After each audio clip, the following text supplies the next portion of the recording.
Alex was an unbelievable frontman. He was a storyteller. He was a kind of tribal leader. There was a humour there that I think maybe only something like a Scottish band could have pulled off.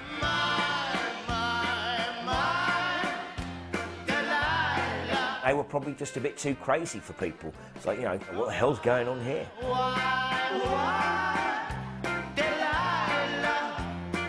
So many bands that were around in the 70s were replicas of other bands. But the Sensational Alex Harvey band were, without a doubt, completely unique.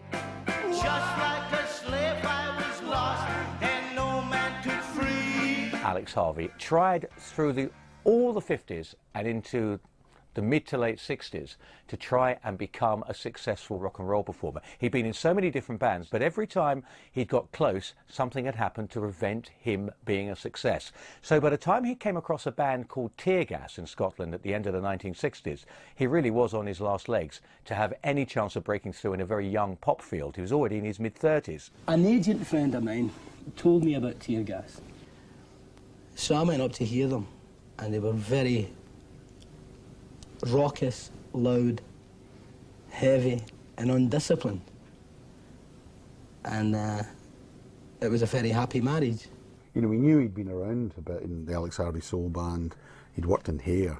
You know, we knew that that he was very experienced. We thought, well, it would be a good learning experience for us to work with somebody who's, you know, got more long in the tooth. I think we were the only sort of what you call heavy rock band that came down from Scotland at the time, and it married very well with Alex's stuff.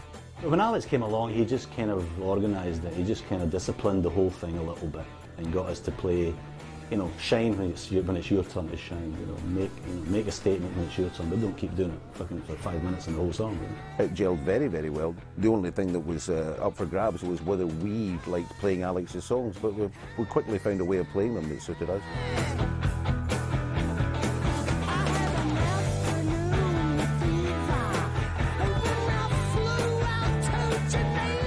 The first rehearsal we did a song called Midnight Moses, and at that point it was a case of, is this going to work, is this going to work?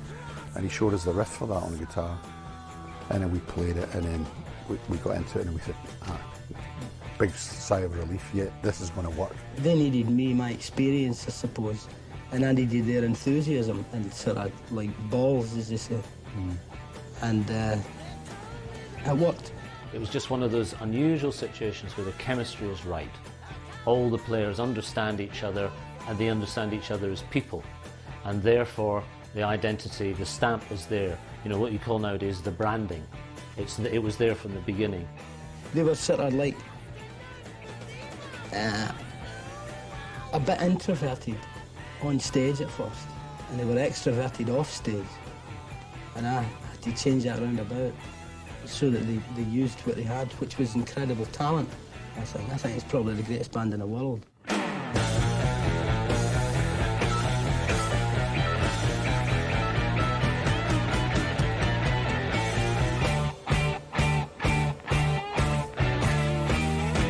F-R-A-M-E-D, Friend. The Sensational Alex Harvey Band released Framed in 1972. It was a first album. It was recorded in 6 days. And it had very much had the feel of almost like doing a gig except in a studio. You know, we just went on and played them as hard and to make them as exciting and as kind of happening as we could at the time. We were just kind of buzzing, you know, we'd met Alex, we hadn't really been together that long. It was a very basic raw sound. It captured very much the essence of the band's live feel.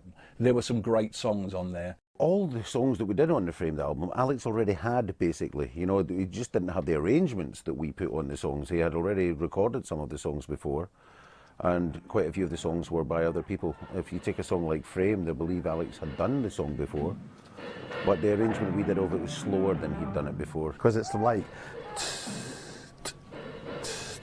I mean, it's like so slow. I'm walking down the street, minding my own affair. But two policemen grabbed me and I'm unaware. They said, "Is your name Alexander?" And I said,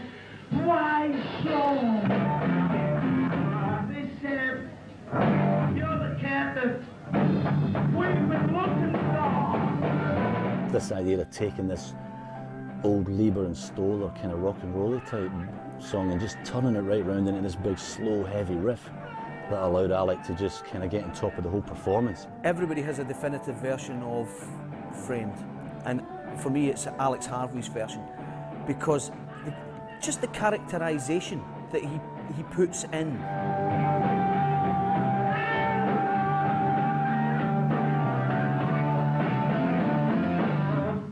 The cop took me to a little room with a bright light shine.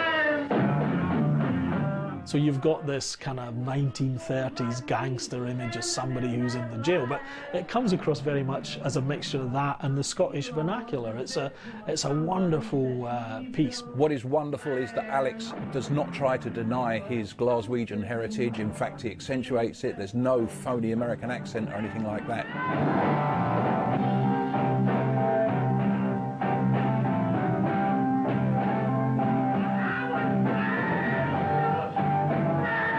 Learned how to play something incredibly slowly and mean it, which is an interesting exercise in itself, just to sit there and try to hold that tempo back. No lights on the Christmas tree, Mother, because they're burning Big Louie tonight. Only Alec Harvey would come up with a title that had that kind of tongue-in-cheek sense of fun about it, and the song delivers just as well. Gunning down the cops with machine gun shots. Moving in a black sedan, stick up with 100 grand. That lovely old image you used to see in old movies where you knew that they were frying someone in the chair because all the lights went dim.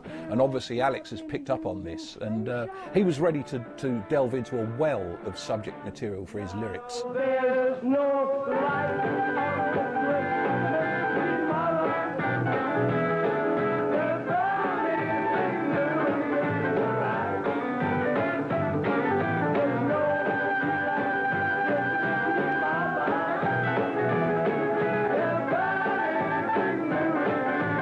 The whole thing is, it was a complete departure musically from the other songs in the set, although the set was pretty varied. But it was more or less like a sort of a folk song, you could say. It's a song that doesn't always fall into the category of what I would be expected to be playing, you know, as a sort of guitar player, as a rock musician at that point in time. These were songs that Alec, he threw these kind of songs in every now and again to kind of, almost as if to say, well, if you guys want to call yourselves music, you know, you should be able to play this. They weren't scared to get back to basic blues country roots, you know. And so the chorus, you know, which is Mother, burning Big Louie tonight, you know, basically is a country turnaround which goes like this.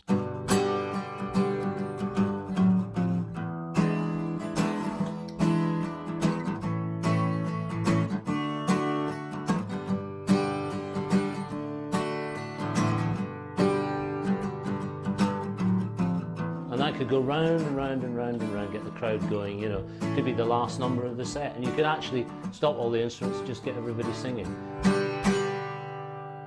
Which is great, you know, you can see 5,000 people singing, "The burning Big Louie tonight."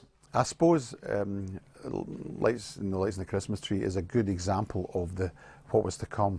That's one of the things that it kind of invaded the band of.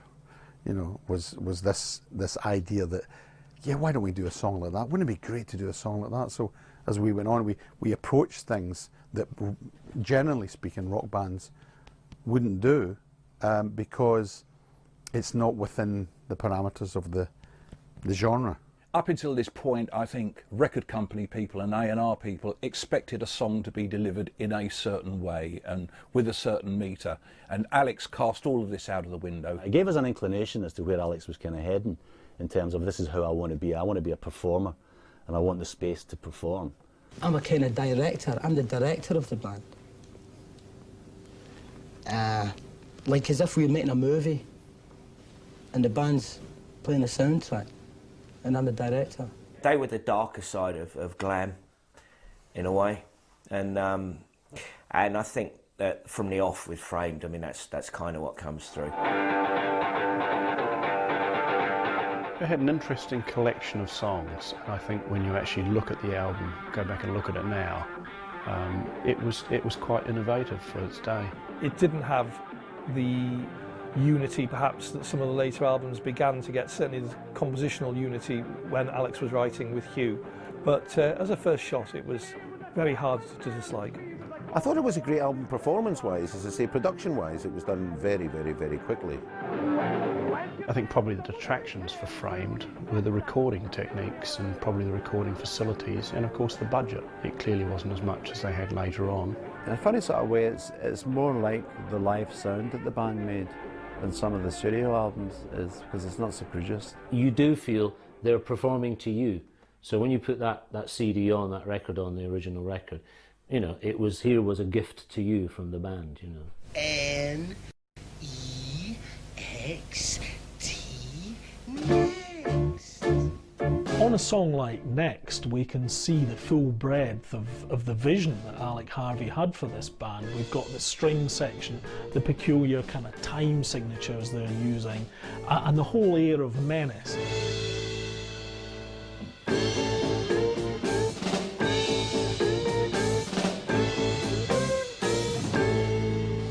Alex came in with the tango theme, and we just thought it was crazy, because it was something we'd never done before. And it actually sounded a bit dark at the time when we did it. And with the lyrics, you know, about gonorrhea and various other things like that, it was just really freaky, but the song seemed to work. So that was really down to Alex. He brought the song complete to us. But I don't think any other band would have had the bottle to play it like that.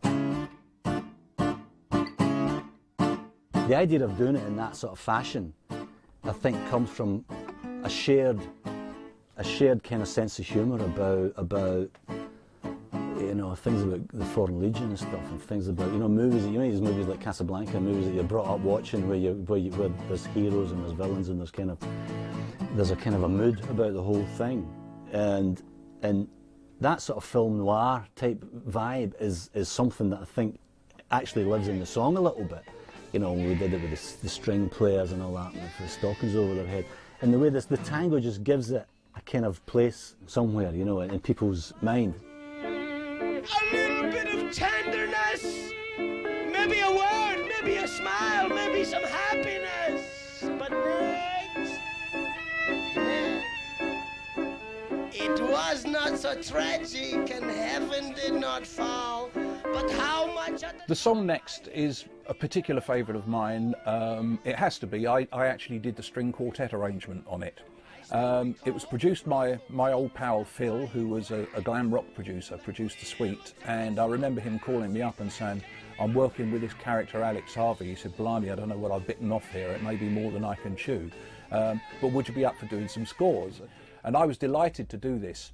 And the brief really that Phil passed on to me from Alex is that Alex wanted it to sound a bit sort of Parisienne, like a Parisienne cafe, although Parisienne cafe is it's probably a bit risque to think of it as that. It's about a whorehouse, and he wanted something that was saccharine, a little bit sweet, but a little bit sinister as well, and I figured that a string quartet would be far more in keeping with the mood of the song than using a big lush orchestration. So we went for a string quartet. I swear on the wet head of my first case of gonorrhea, it is his ugly... It's this wonderful juxtaposition of, you've got these wonderful string arrangements, you know, and then you've got him sort of like belting it out, a rasping sort of whiskey-soaked voice. Voice of nations.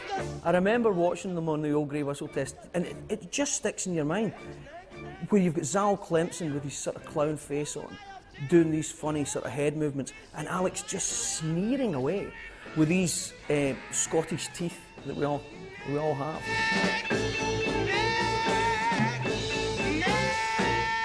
When I actually heard the rough backtracks of the album that Phil Wayman had played me, this was before I started the orchestrations, I said, you have to let me do an orchestration to Faith Healer, because it was such a stimulating track. Unfortunately, I never got to do one on there. Faith Healer is one of those songs which Alex Harvey wrote, or the band wrote, that has stood the test of time magnificently. It's an epic.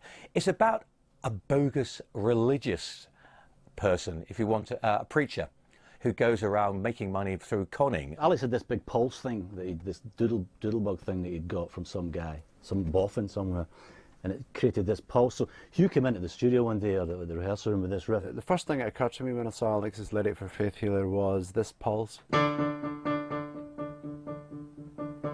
I thought, yeah, something to go with that, a riff, you know, so I just...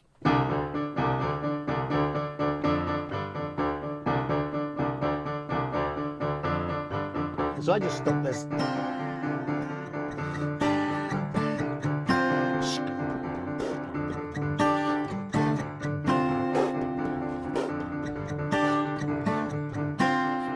And the chord that we played, this, well, I know people play it different ways, but that, just to point out everybody, this chord goes up to, all the way up to there. There's a pinky in here and it goes, so it's a D with an F minor 7th, G, G, don't forget that. It gives it the real ringing sound, it gives it that real big chord sound.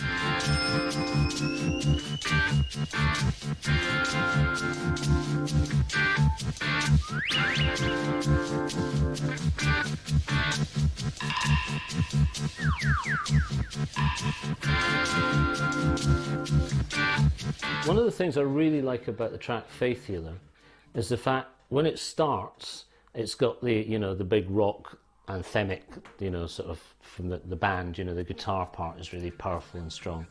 And just when you think, okay, next time around the vocals are going to come in, it doesn't. You have to remember, back in those days there was no CDs, so it was an album or a cassette.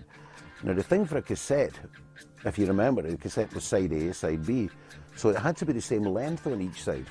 Now, no matter how you permutated the tracks on the next album, it was always about 2 minutes short on one side. So we just went in and looped the start for 2 minutes, making pings, cracks, knocks, bangs, farts, twists, and little finger cymbals for 2 minutes, and then the riff came in, which initially it was just a time filler, but then it turned into something completely different. If your body's feeling glad, and it's the only one you have, you wanna take away the pain, go out walking in the rain. I found myself making fills, and they would go, yeah, that's great, you know, but when I listened to it back, it's like, I would never play that in a tune, you know, where I played it. It didn't make musical sense to me to play fills where they were. Yet, when you hear it, people probably say that's some of the attractive things about it. It's strange, these kind of strange drum fills, but they all come in the first verse.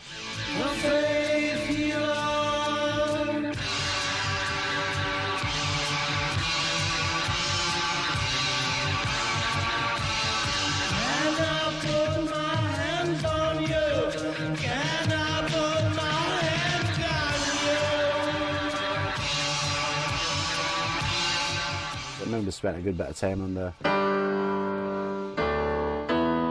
He wanted a bit that sounded a bit like Monks, you know, like a kind of Monks chat, so I went...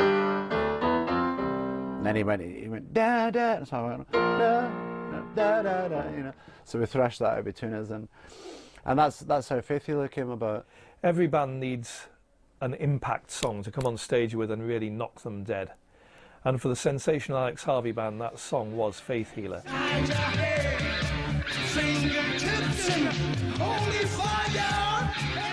The first time we played it, as far as I remember, was Reading, and we were at the bottom of the bill, nearly, and the sun was going down behind the crowd, and we opened up with Faith Healer, and it was magical. I felt the hair on the back of my head go up, and that was the point where the band just kind of made a leap, because I think it had the same effect in the audience.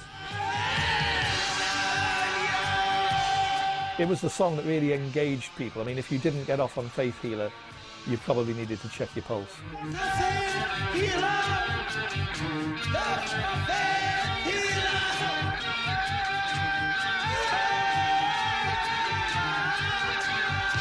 I did 2 horn arrangements on the next album. One was Ain't Nothing Like a Gangbang, which is a typical Alex Harvey lyric, obviously, and the other one was The Last of the Teenage Idols, which was written in reference to his victory in a 1952 Scottish pop contest. I won this competition, a Teenage Idol competition, and I became Scotland's Tommy Steele.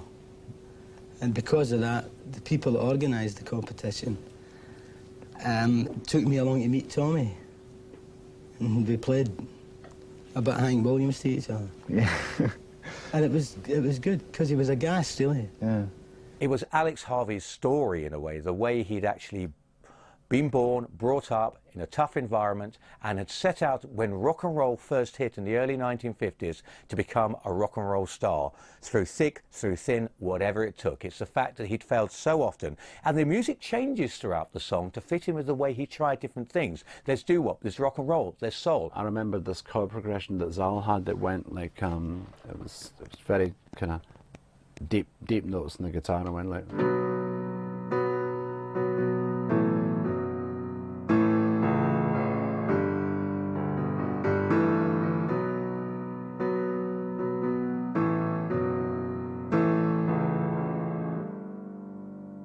And when I read Alex's lyric, I thought that'd be, you know, I thought that'd be a nice thing to put in the verses. You can call me the soft shoe banana. You can peel away my skin. You can call me. Here's Alex singing essentially a slow song, but with his usual style of spitting out the lyrics with great aplomb. Nobody else would attack a sort of a slowish song like that. And he could get away with it, you know, because he would move from sentimentality into sort of venom and then back again within the space of half a verse.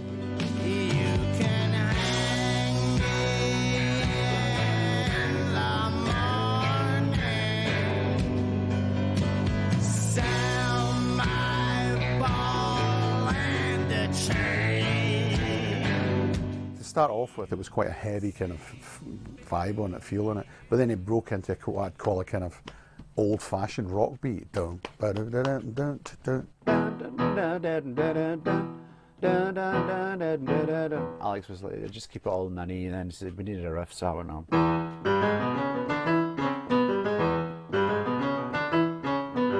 That was the first thing I thought of, you know, so we used that. And then the chorus, I thought, well, okay, we'll go back to the tonic, you know, back to the root note, just make it. The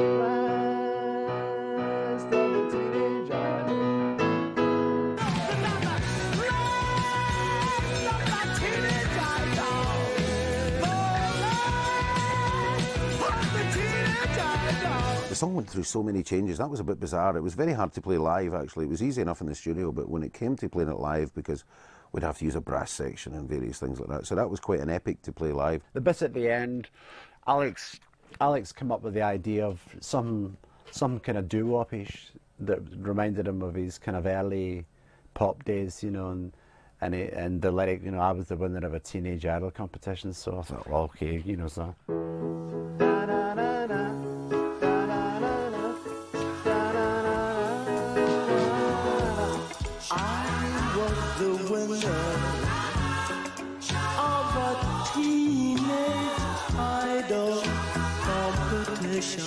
The funny part, I suppose, is the end where we all sing the harmonies, the band sings the harmonies, the doo-wops, which is really, again, we're starting to get away from what you'd call our R&B, soul, funky kind of roots that we had in Frame, and you can hear us going back to other influences like doo-wop and things like that.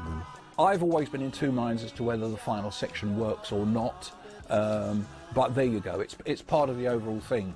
And very tongue-in-cheek lyric again, wonderful guitar breaks, wonderful guitar solos, and I think this shows SAHB, the band, the musicians, at their very, very best. Next is one of the best Sensational Alex Harvey band albums, if not the best.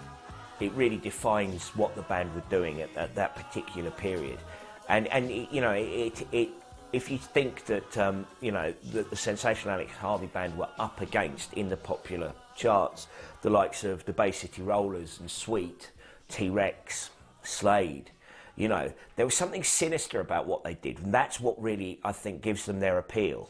My name's Alex Harvey, and I would like to take this opportunity to introduce you to my band, the Sensational Alex Harvey band. A lot of people, if you mention the Alex Harvey band, they'll go, oh, it's that bloke in clown makeup, wasn't there? When Zal got the makeup, we thought it looked great right away, and we thought it was a great idea because it accentuated all these grimaces and faces that he would naturally pull when he's playing the guitar, because he's a very physical player. He tends to play with his whole body, including his face. What happened was that Fahili, the manager, he says, look, if you're going to make faces, nobody at the back of the hall can see what you're doing. We're playing gigs, and there's people at the back of the hall who don't understand what's going on, they don't see. So we looked at lots of different ways that we could try and get to project that out into the audience and get it a bit beyond the front rows sort of thing. So we just played around, went to see the man himself, Marcel Marceau, went to New York, saw him and watched him do his thing and kind of picked up some tips and got the idea of the face. So we just worked our way into getting this face developed so that it kind of projected, and it just really, it worked a treat. Zal Cleminson was a fiery guitarist who could also go through emotional depths. He really could make the guitar work and sing in a way that so few people could at that point. He's incredibly underrated. Knew his strengths, knew his weaknesses, knew how to play a song, knew how to get a good sound. Once he gets that sound out the guitar and the amp's cranked up and he gets the noise, it's like his whole body, his whole physical being goes into the way he plays. Chris Glenn and Zal Cleminson were very much the first lieutenants, the guys who would come up beside Alex on the stage, pose and pout. I remember Chris Glenn used to put his foot on the monitor and adopt a heavy metal pose. Chris Glenn as a bassist could be funky, he'd be rhythmical, and when needed, he could be very aggressive. He knew what his job in the band was and didn't deviate from it, which is really important. Very very deep bass player. Like he likes to hit the bottom notes, and his tempo's very, very steady. He plays very, very well with Ted. In fact, they're quite famous as a rhythm section. They worked with Dean Gillan and people like that. Chris and I always worked together as a very solid bass and drum unit. It's, as most people know, it's such an important part of a band. The foundation, if the foundation's solid, everything else just sounds great.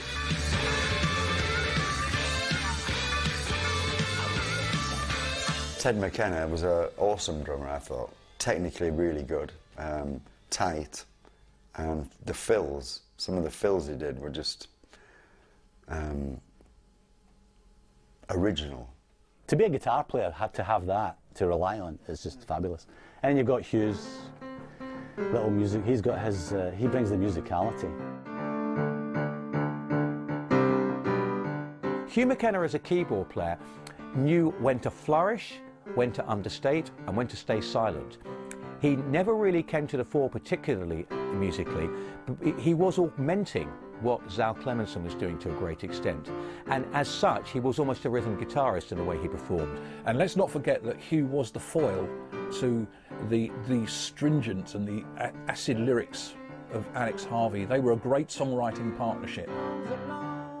Alex's lyrics would always conjure up an atmosphere for me. It would always give me a lot of mental pictures and a kind of feeling of atmosphere that would be very easy to dream up something on the piano that, for me, matched the atmosphere of his lyrics. You know, and that really was the inspiration. In the beginning, Vambo rule. Vambo from The Impossible Dream. Wow. Great album, great cover, great song. I mean, epitomised everything that was good and solid from the Sensational Alex Harvey band. Vambo started out as Alec came in with his idea of this superhero Vambo, and the lyric was like really strong and really powerful, and the chorus was, you know, Vambo, coming to the rescue, Vambo. And we could see that we were going to be like a coming to the rescue. I think we stuck those chords in for him. Vambo. But the riff actually starts, the whole song starts with this big sort of drum pattern that Ted figured out, and then we get this sort of crazy riff that Hugh and I worked out on between guitar and moog, like. And that tune came from some Persian marching music. It was something called the Booids, B-O-O-I-D-S, that Alex had seen in some BBC documentary about Persian marching music. And it was these kind of Eastern pipes playing this tune, so we kind of adapted that. And then we just went to the riff, because I think the riff starts from there. When the bass runs up, it's going up in semitones while we're playing this riff but on top of it. Then eventually you get to the riff, it straightens out. And then in the verse,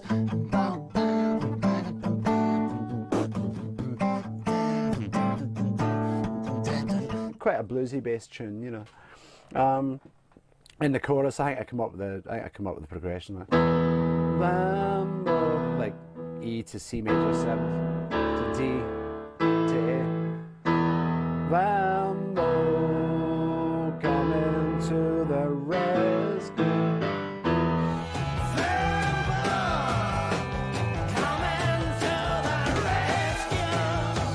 Vambo was probably one of the first punks. He was a figure that Alex Harvey invented, came from his imagination. It's a figure that, a role that he would play. He'd spray onto a backdrop of bricks, Vambo rules. I remember seeing him do it at Nebworth, and even though I was 1,000 miles away or so it seemed, by doing something like that, he really came over into your face as a vandal, a punk, a yob, whatever you wanted to call him. The song, it was very, very animalistic, you know, it was very percussive and lots of chunky bits in it.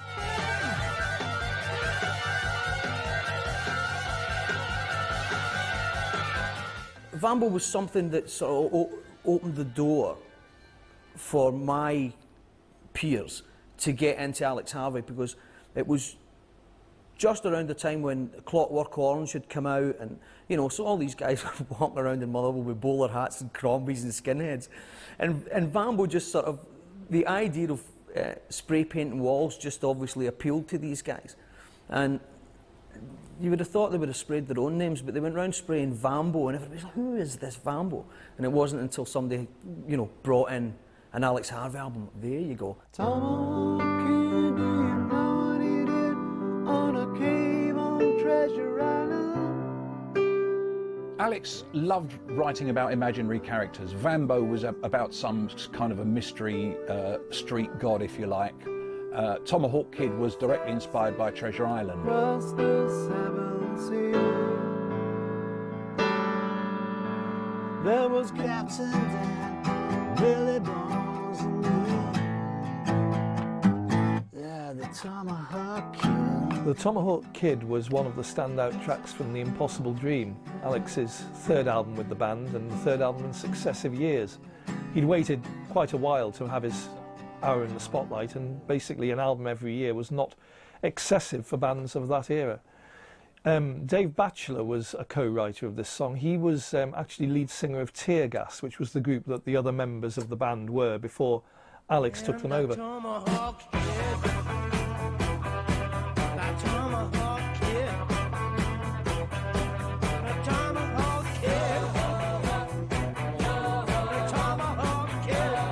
One of the things that is nice about this, it's a really nice little chord progression within a riff, which was quite typical of music of the time.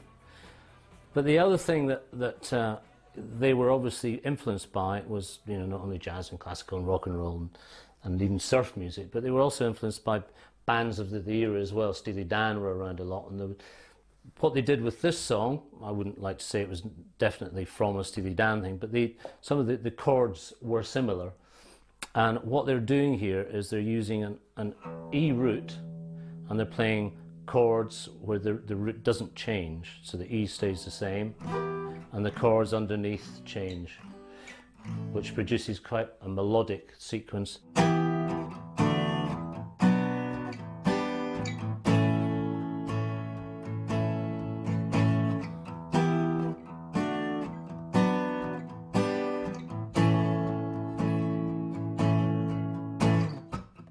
Quite a pretty chord sequence. You know, a lot of people think the Sensational Alex Harvey band are rock, you know, hard rock and roll, but because they were very good musicians and liked, you know, sensitive music as well, shall I say, they weren't scared to do that.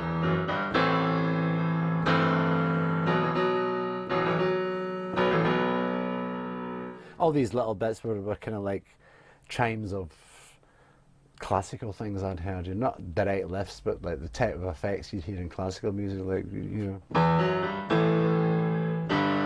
We could just have done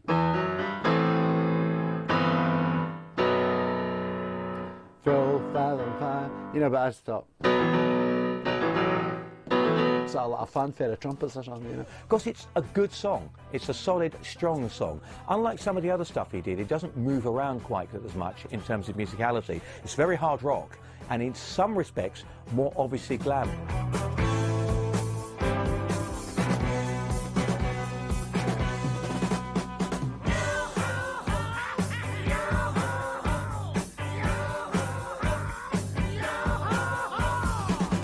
The middle eight, we just, I remember I worked out this tune for me and Zal to play together, like,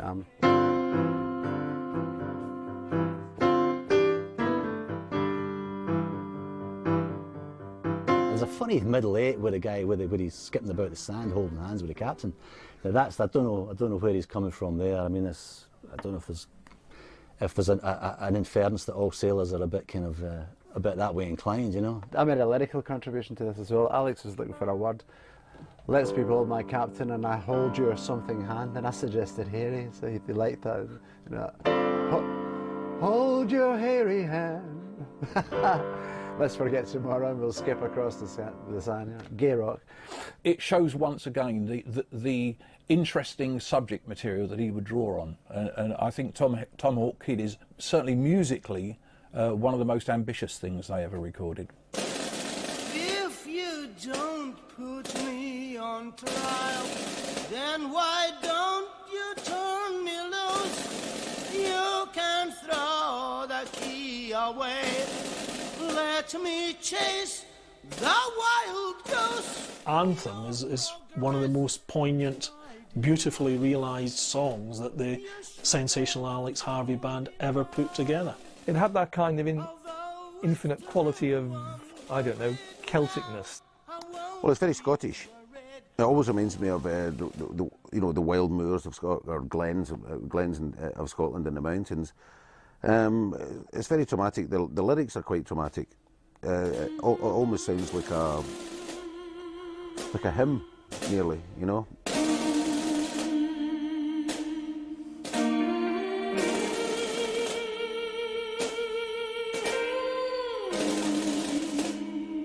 What was interesting about that was the tune was put together by Alec and Hugh, and the haunting kind of chords, you know, the atmosphere of the chords right away grabs you.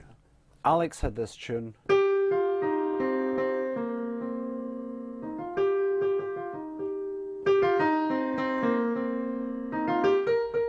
On the tune of the verse. So I just put some basic chords to it. There would probably only been done over one chord, the way Alex wrote it. But I stuck an extra chord in. This one. Then just put a chord progression to it. I think I maybe came up with the idea that to play a kind of military sort of feel, whether Alex suggested it or I tried that as an idea. From that flowed the idea to use a pipe band for the main theme. So the idea was to try and make the transition between the rock piece and the pipe band with the pipe band drums. The theme that the bagpipes play at the end, I actually had written that the day before. I'd just been messing about and I just played.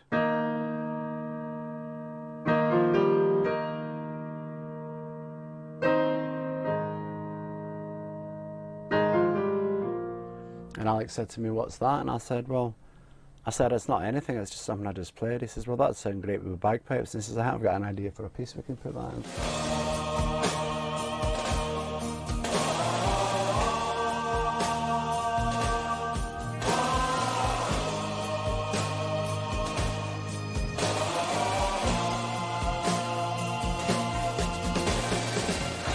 I found it quite an emotional song to play, especially the keyboard part. In fact, so much so that I don't know if Hugh told you, someone asked him to come up and play the song at his father's funeral in Scotland. They flew Hugh up to play it, the song on piano, because Hugh played Anthem at Alex's funeral.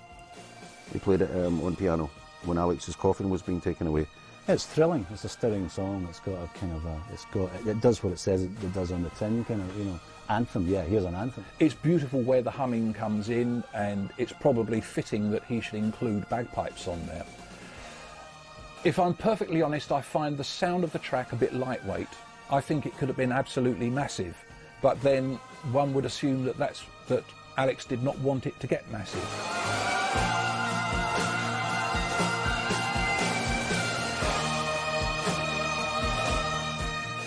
The Impossible Dream was the culmination of a dream. As with all Alex Harvey Band albums, it wasn't without its faults, but certainly it was an album that the fans could get behind. It wouldn't be the commercial breakthrough, but that was going to come soon. It was an attempt to merge different styles more openly than they had done before. There'd always been an element of diversity about the Alex Harvey Band, but suddenly they tried to actually really play on the diversity just a little bit too much, and I think it made for a very patchy and bitsy album. That was a weird period because we were releasing albums here but going over to tour in America at the time, and a lot of times you really needed to see the band on stage.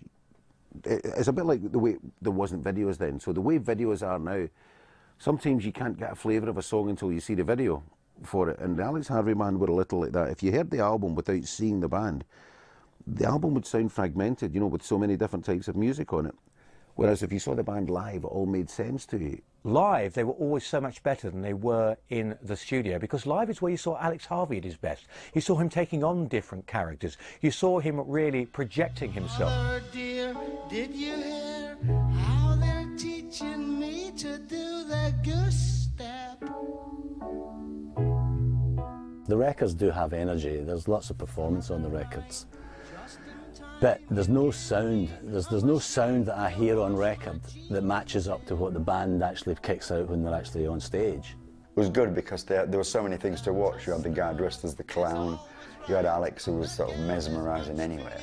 And it was like you had to keep flicking around so you didn't miss something. We played the Roxy once in Los Angeles. We did it for 4 days, and the bar sales dropped lower than they'd ever been because nobody would leave their seat while we were on stage.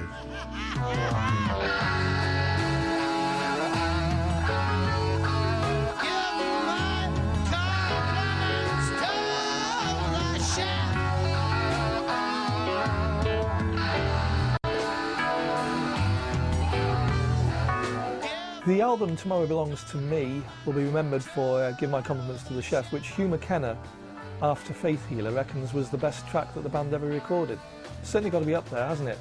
It's got all the ingredients, all the theatricality that we remember the Alex Harvey Band for. I had this idea for and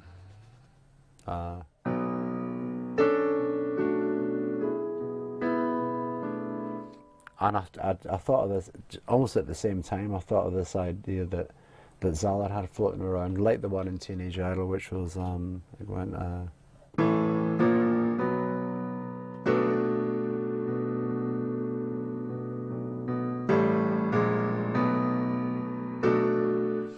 And I thought, put the two of them together so you get guitar playing. And I'm playing over the top, and that's what creates the whole atmosphere of the verse. Nobody sent, no argument, and I got to go and join the Royal Navy. It's just a weird one because this is Alex Harvey showing his socially aware side. It's a commentary on social breakdown, and it's a moody, atmospheric, and quite complex musical piece. There's lots of bits where there's no tempo in it really, you know, and then it changes from fast to slow, from hard to soft, and there's changes in tempo without any count-in really. So it's just, but then again, we were touring so much, it was easy for us then. It's only when I listen to it now that I go, Jesus, did we do that? Ted just put a little bit of extra rhythm into the. Give my compliments to the chef. I think there's congas or something. Like, just give it a bit more movement, that bit. Oh, smells good.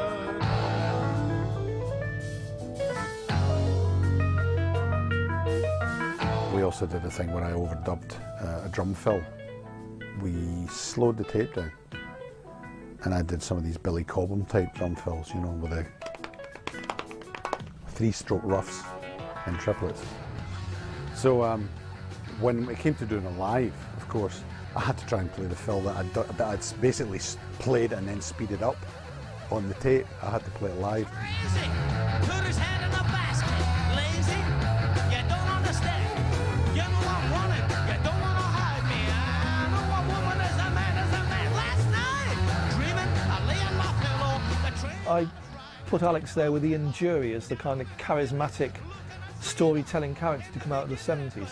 One Cockney, one Scottish, but both really full of the inner city sus that this exudes. What he was doing, it was one of the things that Alex Harvey always did, was take opera and put it in pub rock. Never sounds contrived with the Sensational Alex Harvey band. I think if anyone else tried to do what they were doing, it would sound contrived and it wouldn't sound anywhere near as good. Get no choice, and everybody wants to get to heaven. The Salvation Army's asking, ain't nobody's anytime forgiven.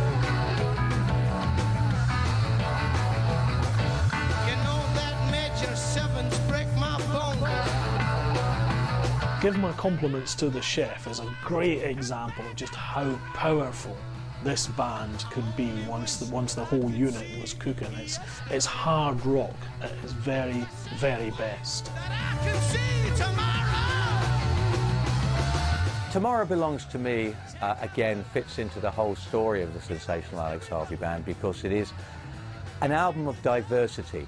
The irony of the title, I don't think, should be lost on anybody because Alex Harvey knew that Tomorrow didn't really belong to him because he was already by that point reaching his 40s and he knew that his rock and roll fame was starting to run out. So he came up with an ironic title and packed as much as he possibly could into the album that fitted into everything that he really loved, from musical to rock and roll to metal. To call the album Tomorrow Belongs to Me was an interesting risk by Alex because the song was well known through being featured in the film Cabaret, which had come out a few years earlier, 1972, because the song had sort of slightly neo-Nazi connotations. Alex wanted us all to go and see Cabaret, the musical Cabaret, and we loved Cabaret, and that song just killed us, you know, with the young German Hitler Youth singing it.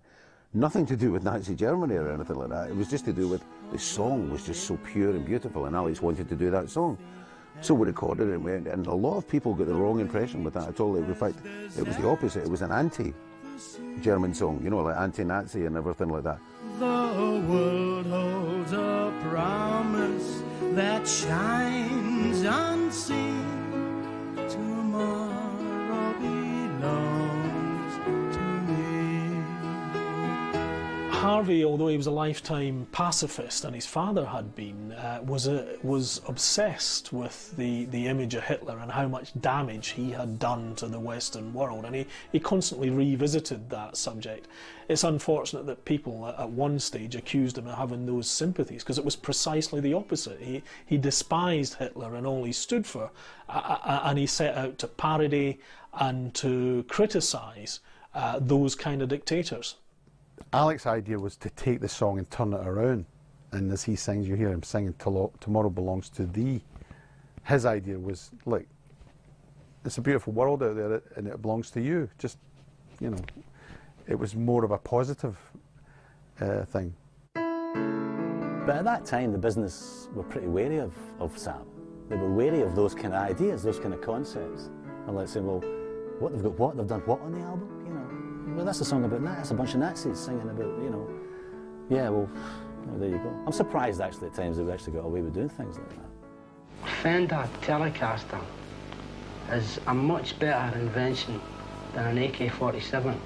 And not only that, a Fender Telecaster has got much more penetration. It's a better killer. It's got better communication.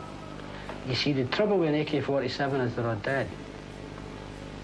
If you've got a Fender Telecaster, or like if you've got a Stratocaster, and you play Peggy Sue like Buddy Holly did. Ding, ding, ding, ding, ding, ding. Now, how many people are you going to get with that? You're going to get, and they're going to live, and that's going to live forever. I suppose that's what I like about rock and roll.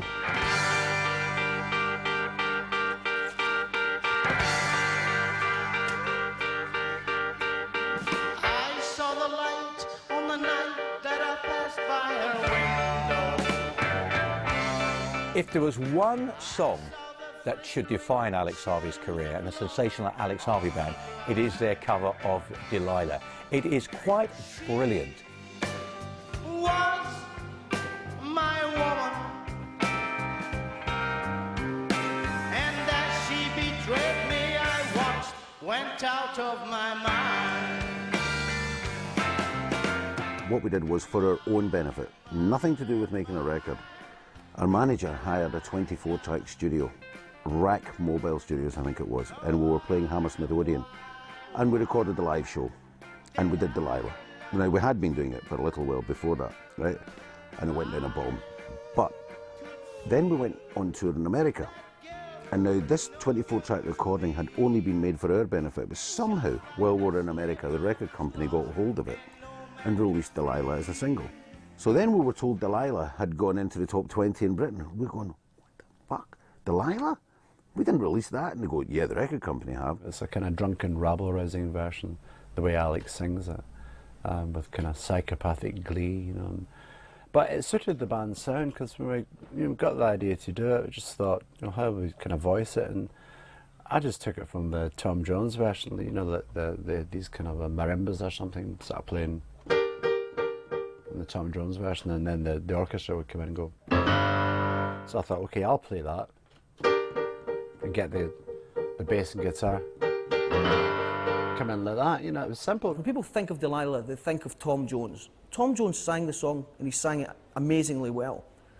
But Alex Harvey understood that it was about sexual violence, and it was about murder. And in his interpretation of that, you could actually feel the anger and the passion and the frustration, and then the despair when they were coming to kick down the door. And in order to lighten that up, and they did the funny dance that they used to do on the stage. We arranged it, and then in the middle we thought, yeah, let's do it. And Hugh came up with a beautiful little kind of instrumental solo part, and thought, yeah, well, let's do a little dance with that. So it was basically arranged and choreographed to suit the stage act.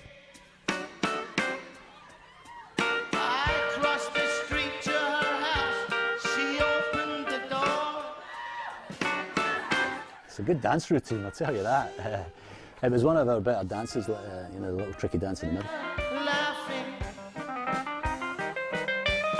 and I felt the knife in my hand, and she laughed no more.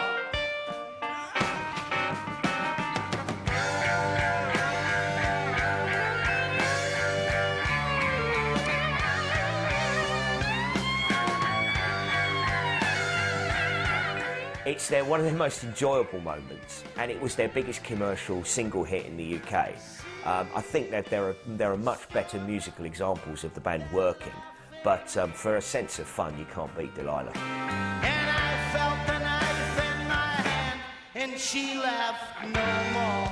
Certainly financially it was successful for them, and it gave the band an identity, it gave them a single that got recognised. But to me, it wasn't really the typical Alex Harvey band sound. Delilah, so before have they come to break it down to the door? Forgive me, Delilah, I just couldn't take anymore. A lot of people who didn't know the depth of the stuff that we did would have seen that and thought, yeah, novelty. It's a novelty band, that's a good idea, it's quite funny and it's a great song, so it works. But I think we may have lost a lot of people who would otherwise have discovered the band and heard the other sides of it. It gave people the wrong impression of the band, you know, because that, if you take Delilah out of context, it doesn't really tell you what the Alex Harvey band's all about. Although it was very good for the publicity for us, so it was a sort of a double-edged sword.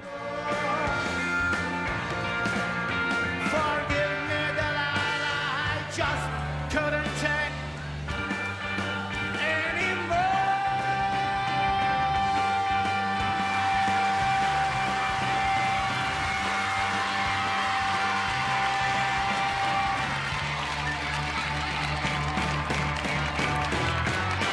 I mean, they're probably better known for the cover versions that they did than their own stuff. I walk along, I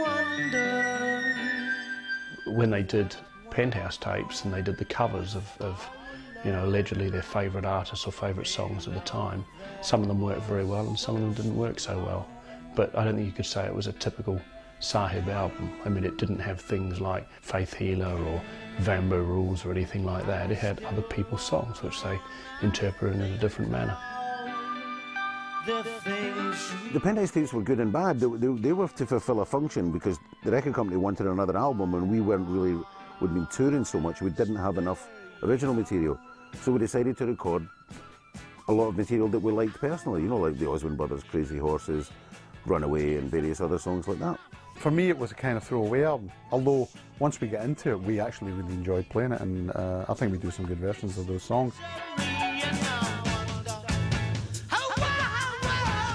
It's always slightly disappointing when we find an artist doing cover versions, but Alex Harvey always had a knack of choosing very well, and he chose some quite fun songs. I particularly enjoy Runaway.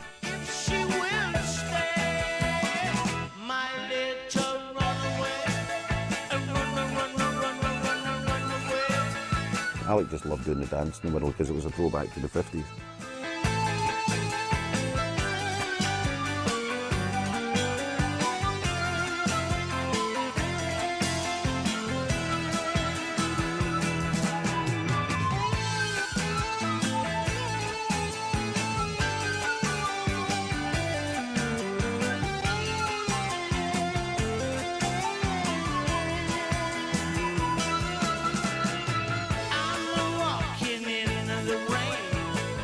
I think Runaway was another attempt to come up with a hit single.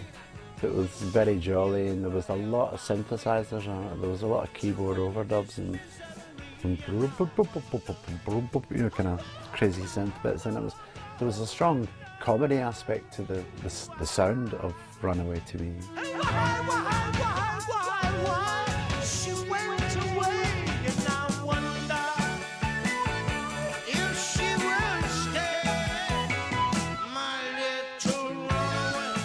Gambling Barroom Blues is one of the more interesting cover versions on the Penthouse Tapes. It's certainly one of my favourites because here they were dipping into sort of country rock, and they did it pretty well. You're just as drunk as me.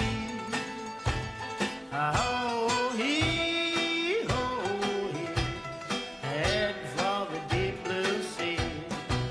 He took a song and basically said, right, it's about really being in a situation where you're drinking too much and putting too much money on the roulette wheel or poker, and it's all about losing everything in a way, but saying basically at the end of it, hey, but I've had a good time, I don't regret a thing. I went back to the bar room to get another drink of gin. The first thing I knew I was reeling, rocking drunk again. I remember we acted it out in some TV show, and I was polishing glasses as a barman with my head through this kind of stock sort of thing, and Zal and Alec acted out this murder, you know, where Alex shot Zal down, you know. So there's me as a big blonde woman with a wig on and lipstick, and I can't stand wearing lipstick. Ted's dressed up as a policeman in a police car, a New York policeman. God only knows what Zal was doing. In the TV studio, they could get very creative, and I'm thinking, for example, of Gambling Barroom Blues, which was shot for Granada, where they'd all taken on these individual personas and worked out this wonderful little pastiche of the song, which is still a classic. And this is an example of how well the Alex Harvey band would work as entertainers. You're just as drunk as me.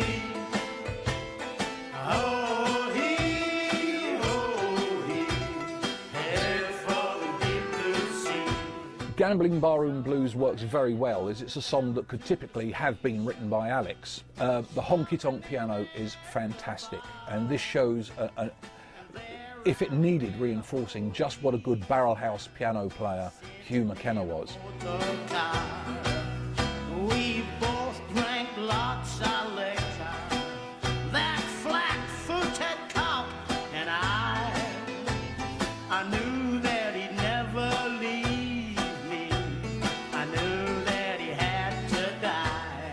I I like the album. It's one of my favourites. Some people don't like it because it is so cover orientated, but yeah, it's one I actually enjoy quite a lot. I don't think that by 76 Alex was adding to the cover versions he was singing the same kind of dimensions that, say, he had with Next and Framed, and even Delilah, which obviously was the classic in commercial terms.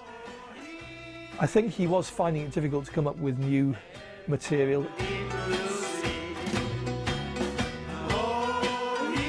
By the point of the mid to late 70s, the Sensational Alex Harvey Band were renowned for the theatricality of their leader, and also the fact they were a damn good hard rock band who could actually play almost anything. They were so good and so tight, they could go in very many different directions. But it was always a trademark. You always felt that you knew you were listening to the Alex Harvey Band.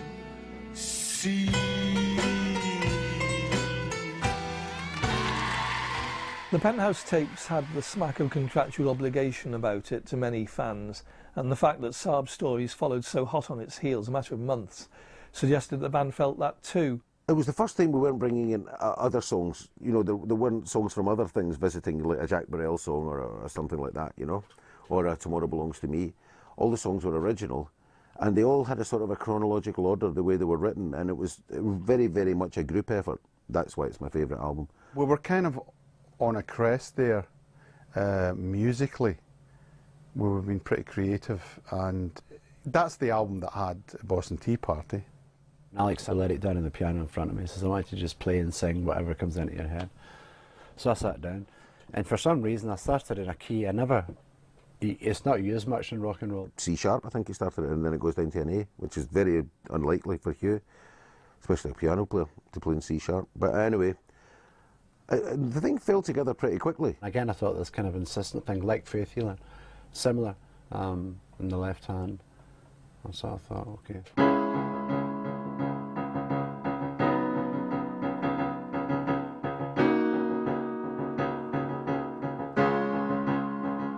Alex showed me this beat. He said, I've got this beat. And it went, dum, dum, dum, dum, dum. He played it on the kit. And I went, oh, that's fantastic. It was, how can I say, it was very charming. It was a charming beat, the way he played it. I thought, man, that's great, Alex, that's really good. So I copied the beat and ding, ding, ding, ding, the Hugh's keyboard part, and it fit right along with it. Going to the Boston Tea Party, going to the party, going to the Boston Tea Party, Records in the bed. And Alex had stuck the tape recorder on, you know, and I just literally played the whole thing from start to finish and sang it through in one go. That's how that song was written. Boston Tea Party proved that the band could still, when push comes to a shove, come up with great, powerful commercial singles. It was a fair-sized hit, I believe.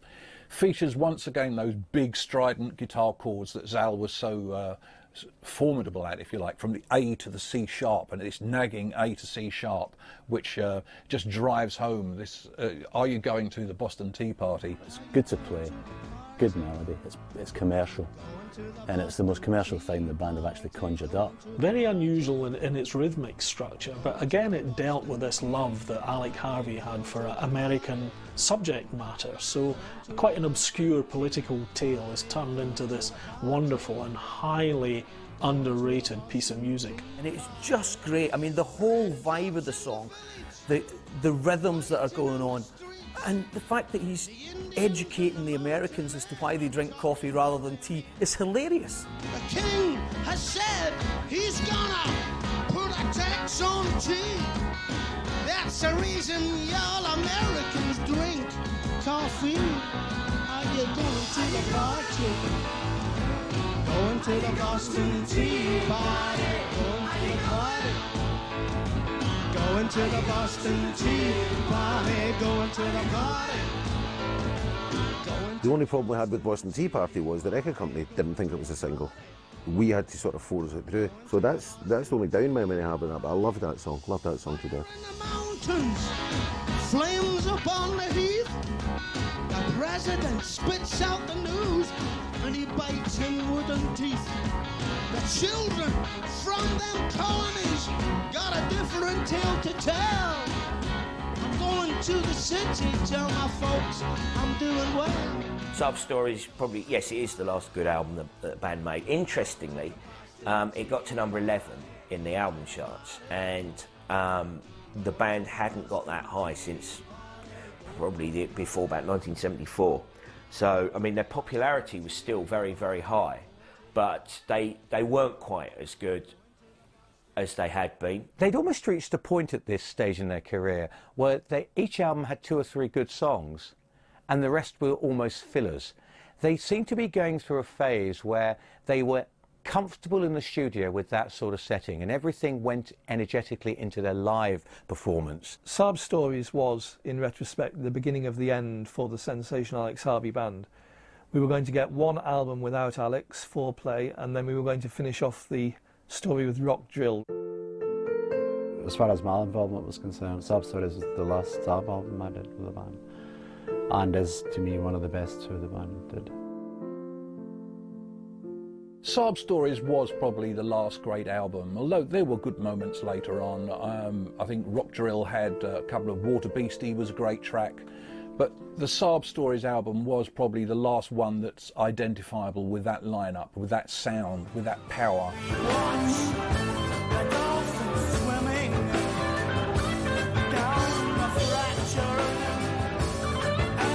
I still think that Rock Drill, the one that followed it, was still very good, and there was still some really good stuff on that. The Rock Drill album for me is actually the band's swan song. You know, the Dolphins track that's on Rock Drill. Not a lot of people take to Rock Drill because it kind of came out when the band was, you know, things were disintegrating at that point.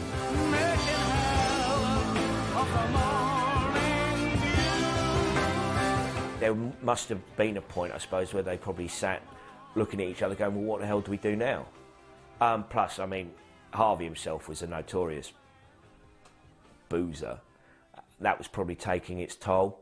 And I guess, I mean, there is a sense of feeling perhaps on the record that you know, they'd run their natural course. If they'd have stayed too much longer, it would have been pushing things too far, which is a pity, but it then protects that body of work that they did do. Being a star is something I don't really want to be, because I've watched them drop them like flies already. See, it's a kind of dangerous thing. It's like saying that we're going to charge forward. Who are we going to put in the front line? So we get stars and they all drop. Alex was very definitely tired of being the ringmaster in the rock circus and wanted to pull back a little bit. And sadly, things were not really to change between then and his sad death.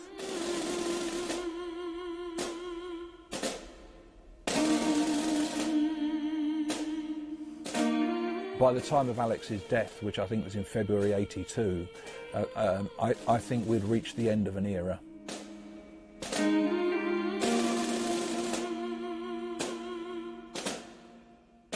It's a shame that we lost Alex when we did, because Alex was he was such an unusual character with a real message.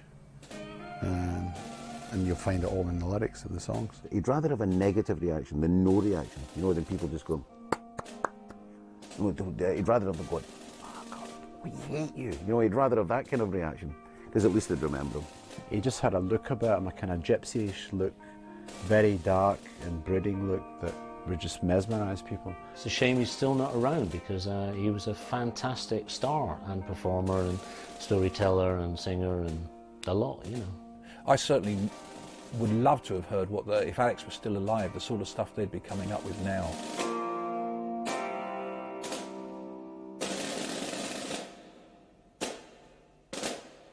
The Sensational Alex Harvey band probably didn't receive the due that they deserved.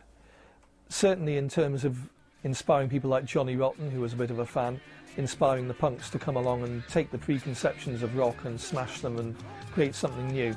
I think that's something that Alex Harvey's not often credited with.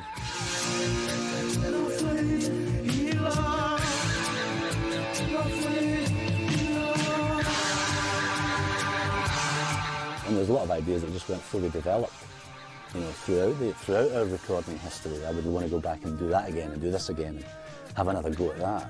But then a lot, you know, people would say, well, no, you're going to lose the magic of that. If you changed any one thing, The knock-on effect would be to change about another 5 things, which I wouldn't want to change. The Sensational Alex Harvey band always lived up to that epithet. They were sensational.